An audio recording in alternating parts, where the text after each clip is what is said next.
प्यारे विद्यार्थियों, उम्मीद है कि आपने अध्याय 1 सॉलिड स्टेट ठोस प्रावस्था का कार्य कंप्लीट कर लिया होगा। इसे आप फेयर कॉपी में लिख लें। उस अध्याय में से 4 ऑब्जेक्टिव क्वेश्चन वार्षिक परीक्षा में माध्यमिक शिक्षा मंडल मध्य प्रदेश भोपाल द्वारा पूछे जाएंगे। प्यारे विद्यार्थियों, आज मैं आपको अध्याय 2 विलयन के बारे में बात करूंगा। इस अध्याय का ब्लूप्रिंट के हिसाब से वेटेज 5 मार्क्स का है। इसमें से 2 मार्क का एक क्वेश्चन और 3 नंबर का एक प्रश्न आएगा। इस प्रकार से स्कीम है 5 = 2 + 3। अध्याय का नाम हमारे पास है विलयन। सबसे पहले हम विलयन को परिभाषित करेंगे।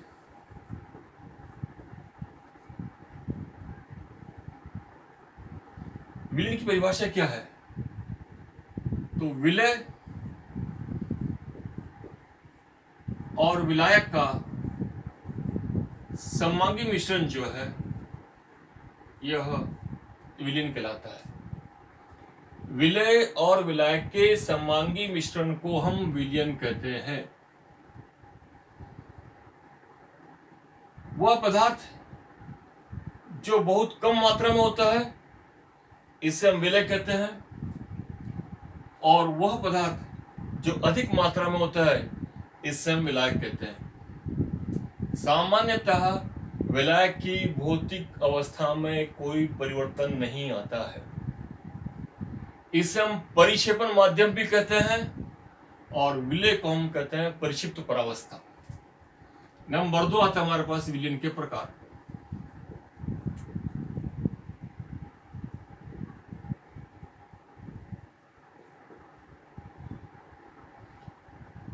विलय की मात्रा के आधार पर विलयन को निम्न 4 भागों में बांटा गया है। नंबर 1 तनु विलयन, जिसे हम इंग्लिश में कहते हैं डाइल्यूट सॉल्यूशन।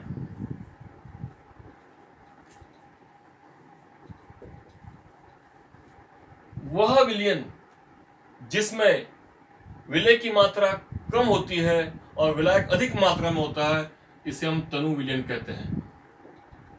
नंबर 2 सांद्र विलयन,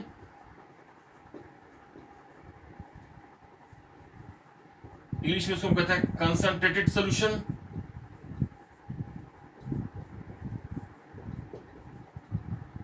वह विलयन जिसमें विलय की मात्रा अपेक्षाकृत अधिक होती है इसे हम सांद्र विलयन कहते हैं। समतृप्त विलयन,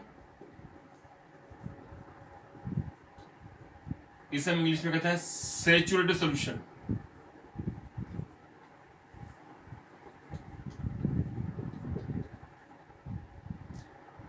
वह विलयन जिसमें एक किसी दिए गए तापक्रम पर पर्याप्त मात्रा में विलय घुला होता है उसे हम संतृप्त विलयन कहते हैं। इसमें हम और अधिक विलय नहीं घोल सकते हैं, उसे संतृप्त विलयन या सैचुरेटेड सॉल्यूशन कहते हैं। नंबर 4 अति संतृप्त विलयन,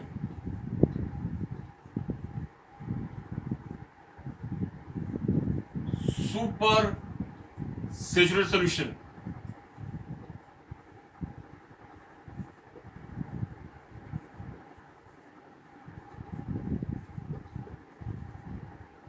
वह विलयन जिसमें विलय की मात्रा अधिक होती है तथा यह नीचे अवक्षेपित हो जाती है इसे हम कहते हैं अति संतृप्त विलयन। इस प्रकार से हमने विलयन के 4 प्रकार देखे। सामान्यतः बोर्ड परीक्षा में 2 अंक का एक आंतरिक प्रश्न पूछा जाता है जो सांद्रण पद, जिसको हम कहते हैं कंसंट्रेशन टर्म्स में से पूछा जाता है। ये इस प्रकार से है। नंबर 1 नॉर्मलता,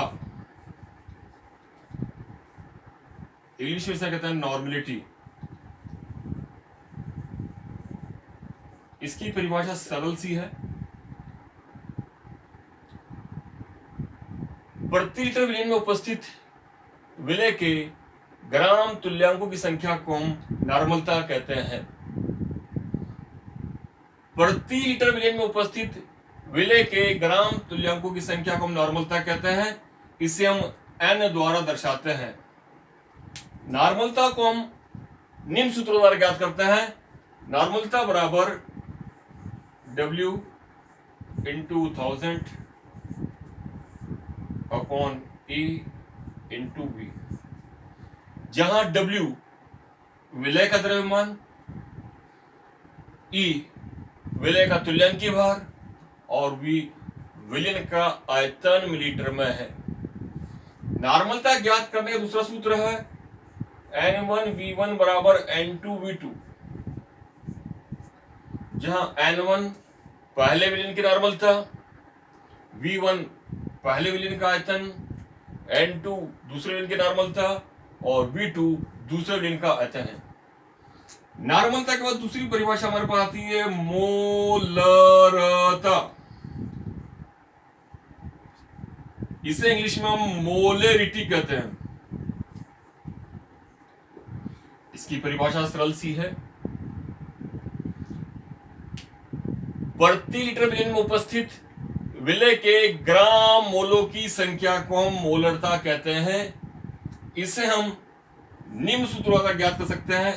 M बराबर W इंटू 1000 अपॉन आणविक द्रव्यमान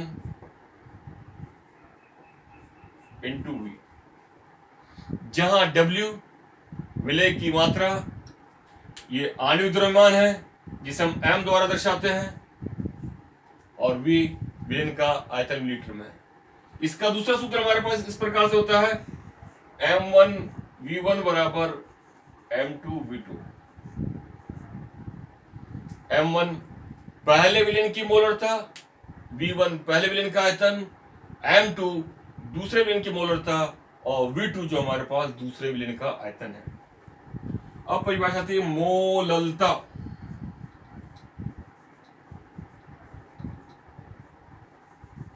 मोलेलिटी,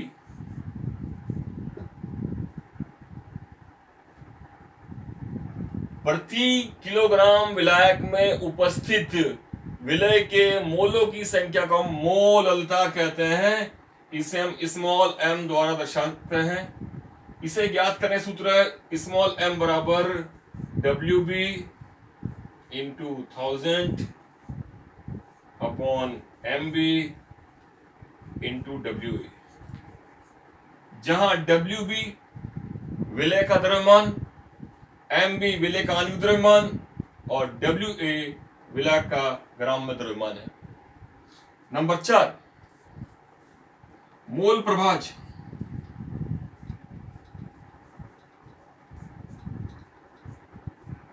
या मोल भिन्न।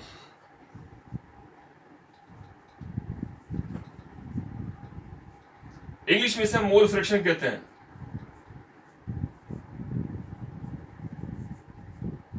इसकी परिभाषा सरल सी है, किसी एक मिलियन के मोलों की संख्या और कुल मोलों की संख्या का अनुपात मोल प्रभाज या मोल भिन्न कहलाता है।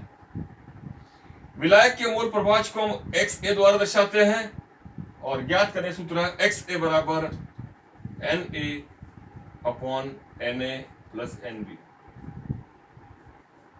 जहां NA विलायक के मोलों की संख्या और NB जो हमारे पास विलय के मोलों की संख्या है। इसी प्रकार से विलय का मोल प्रभाज निकालने का सूत्र है XB बराबर NB upon NA plus NB, और चौथी परिभाषा हमारे पास आती है ppm पार्ट्स पर मिलियन।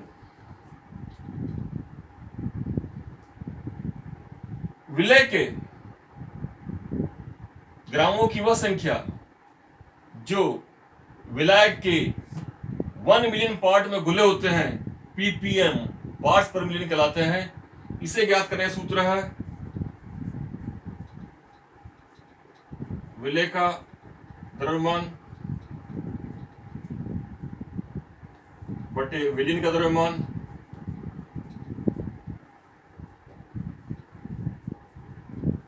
गुणित 10⁶। इस प्रकार से आज हमने यह 4 परिभाषाओं का अध्ययन किया है इसे आप याद कीजिए। आंकिक प्रश्न मैं थोड़ी देर बाद दूंगा आपको।